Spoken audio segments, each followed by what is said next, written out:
We're cutting across to the live pictures of Prime Minister Narendra Modi meeting Keir Starmer. A key meeting that's taking place.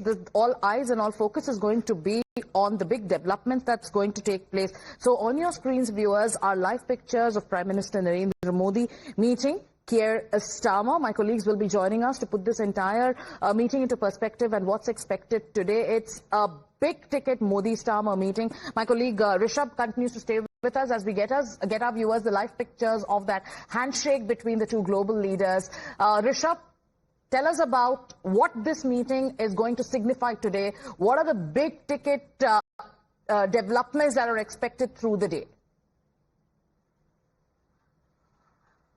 Well, Sagarika, if we talk about Prime Minister Keir Starmer, it's his first visit to India, and this happens a month after the FTA was announced between India and United Kingdom. Prime Minister Narendra Modi was in United Kingdom where both the sides announced FTA. The FTA is yet to be ratified by both the sides. There are parliamentary compulsions that will take place in London as well, and once that is done, by next year this FTA will come into effect. Keir Starmer coming to Mumbai is very symbolic. He's coming to the financial capital of India. He's coming with a group of 125 entrepreneurs, CEOs and other members of business community with him. He's at the fintech meeting and fintech event where he has met a number of Indian CEOs as well, went to Yashraj's studio as well, and as per the release that has come in from the High Commission of the United Kingdom here in New Delhi, 3 mega budget Indian movies will be shot in United Kingdom in next 1 year.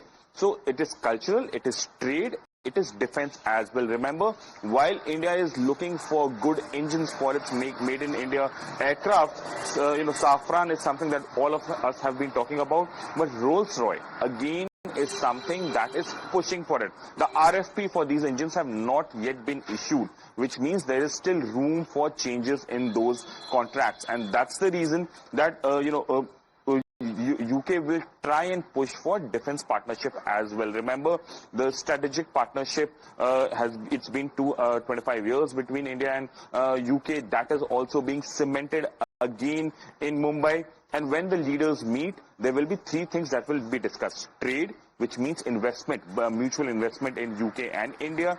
B, the way the global tariff issue is happening right now. India is looking to diversify its market, so that will be on agenda. And C, that there will definitely be talks on defense. Apart from that, there are issues like Khalistan extremism, or for that matter, anti-India sentiment or immigration issue in UK. That will also be discussed between the two leaders, is what we are given to understand.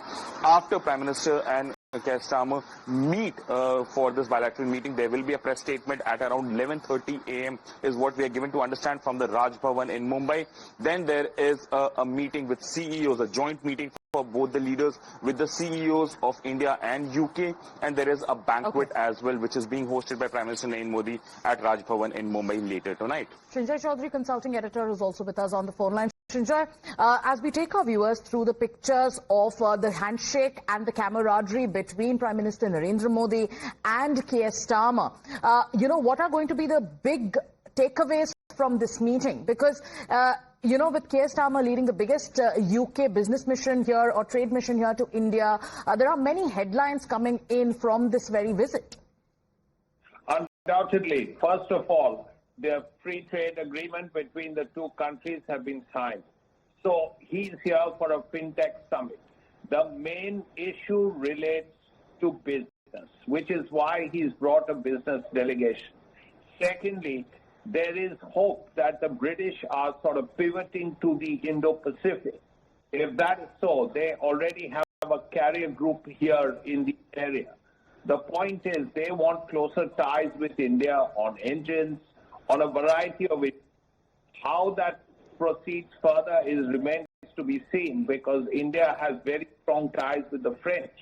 And it appears that India, Rajnath Singh's decision, appears to be favoring Safran, a French organization. Nevertheless, there is considerable scope for closer ties in defense as well between India and Britain. And there is certainly, because there are Jaguar planes the Indian Air Force has, Now there is a place for spare parts for those Jaguars as well. So all these things will come up. Apart from the issues that relate to business and defense, let's not forget is the issue of terrorism. Yes. And also financial issues. Nirav Modi remains in Britain. Absolutely. Let's not forget that Vijay Mallya remains in Britain. So these issues could well come up well. Yeah, How that they work out remains to be seen, but you would expect India to actually break these issues. Right, and that was going to be my follow-up question to you, Srinjoy. While we know that trade is going to be the biggest focus, there are issues like counter-terrorism, like Khalistani extremism, and then the extradition of Nirav Modi, also fugitive economic offenders cooling their heels in the UK. Are we likely to see any major breakthrough on that front? We don't know about breakthrough, but as certainly the issue will come up. At one point, Theresa May was the British Prime Minister, and she had asked Narendra Modi, what kind of jails will you put Vijay Mallya if we send him back?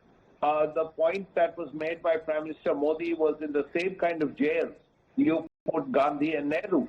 So let's hope that there is a breakthrough on that issue. No one is absolutely certain. It remains to be seen how much the goodwill that has been created in the areas of business and finance extends to other areas like counter-terrorism and financial problems. Absolutely. Thank you, Srinjoy, for putting that into perspective. Rishabh continues to stay with us. Rishabh, like Srinjoy has been telling us, while, yes, trade is going to be the #1 focus, there are other issues too. Like you mentioned, Khalistani extremism. Then you have the extradition of fugitive economic offenders, the likes of Nirav Modi and also Vijay Mallya. But one of the biggest updates or one of the biggest talking points from this visit of Keir Starmer has been, how he's come with 125 prominent business leaders and executives who joined him. His mid-air message before he landed in Mumbai represented more than just a friendly atmosphere. It signified a bold step towards forging robust economic partnership between London and Delhi. Now, Keir Starmer also emphasized that this is the largest trade mission that the UK has ever undertaken to India, and he also believes that this will unlock the potential within the new free trade agreement, which will drive growth and innovation. Before we take more questions from Rishabh and show you more pictures, once again, take a look at that video that Keir Starmer had put out.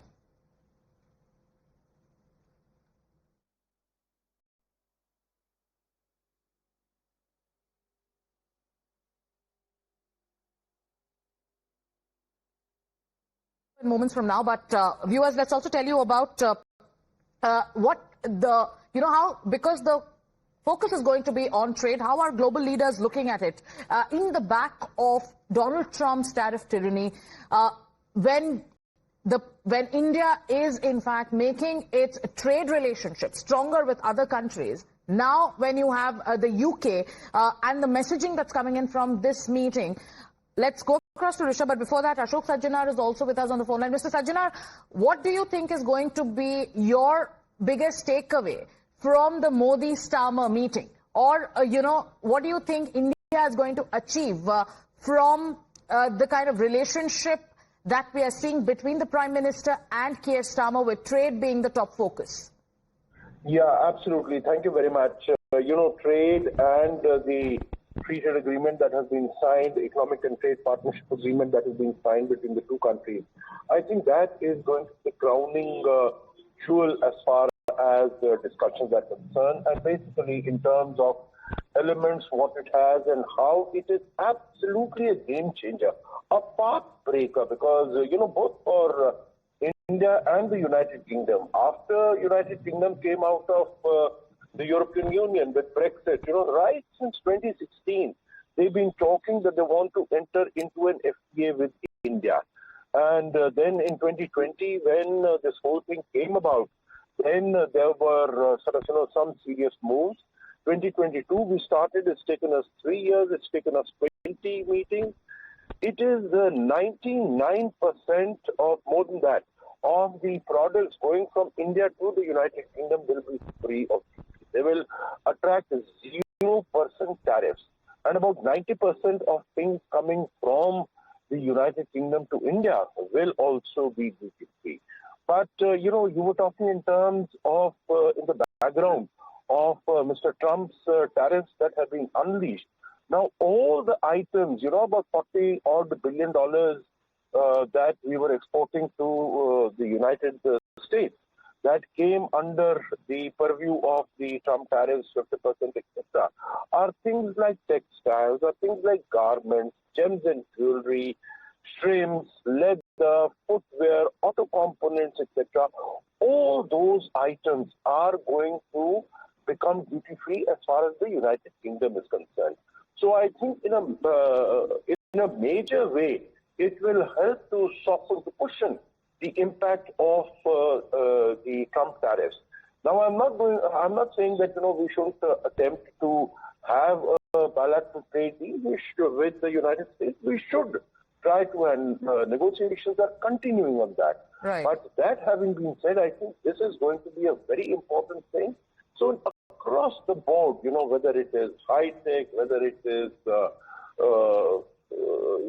in terms of AI, in terms of research, innovation, in terms of education, in terms of health, there is a whole vast range of areas where both the countries can cooperate and collaborate to mutual benefit and advantage. Right. Thank you, Ambassador Sajjanar, for joining us and putting your views and also putting this entire meeting into perspective for our viewers. My colleague Rucha is joining us live from Mumbai. Rucha, you're reporting from where that big ticket meeting is going to take place. What is the situation like around you? Take us through all the developments. The Prime Minister of UK was welcomed yesterday in Mumbai city, and he not only visited the locations, various famous spots of Mumbai, including the Gateway of India. He also visited Yashraj Studios. And today's meeting with Prime Minister Narendra Modi becomes very crucial. We are currently at the exact spot at the Raj Bhavan Malabar Hill right now, where entire stretch is decorated for the PM. We can see a lot of posters welcoming the UK Prime Minister, where the Chief Minister of Maharashtra and the Deputy CMs are visible, and Narendra Modi shaking hands with the UK PM. Now this meeting becomes very crucial for the investments, and the reason that the Prime Minister of India has chosen Mumbai is because it is a financial capital of India, and since the British era, we have seen how Mumbai, India as a country has been very important for the finance that Britain used to handle, and even now it continues to be important, considering the Vision 2035, the 10-year roadmap is being discussed, and this is the biggest delegation that British has ever brought to India, with more than 140 leaders, ministers and investors from the Britain have arrived here in Mumbai, and Indian External Affairs Minister S. Jaishankar and Foreign Secretary will also be joining the meeting, and after the meeting the UK PM will also going to the Geo Convention Center, where the FinTech Festival is also taking place. In terms of defense, technology, health and various sectors, the discussions are going on, the tariffs are being discussed, and apart from education, people-to-people's relation, everything, the new innovations are also being discussed. How it started in the first meeting of the Indian PM and the UK PM from G20, when where the UK PM also shared how when they first met, they decided to start the conversation and decided how India and UK can build stronger relations for the coming future, and accordingly this is the fifth meeting that the UK and that's another big boost to the India-UK ties, and that's the latest breaking news update. Viewers, as we keep our focus on the bilateral that's set to take place in moments from now, in a big development, 6 UK universities universities will open their campuses in India. Another big boost to the India-UK ties. And like we were telling you about that message that UK's Keir Starmer had given out with regards to the delegation that he is led to India, and the focus is on business. We saw those images that came in on how he was excited when he got a glimpse of Bollywood. But here, take a listen into that mid-air message of Keir Starmer.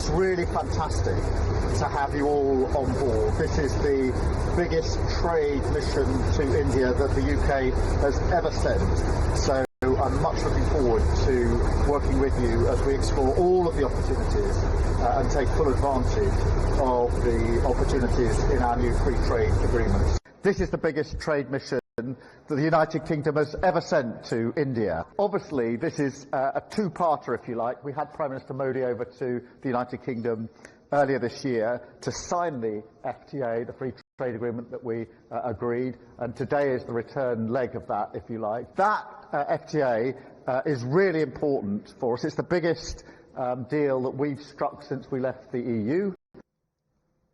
But that is time for us to slip into a short commercial break. We'll be back with more news and updates.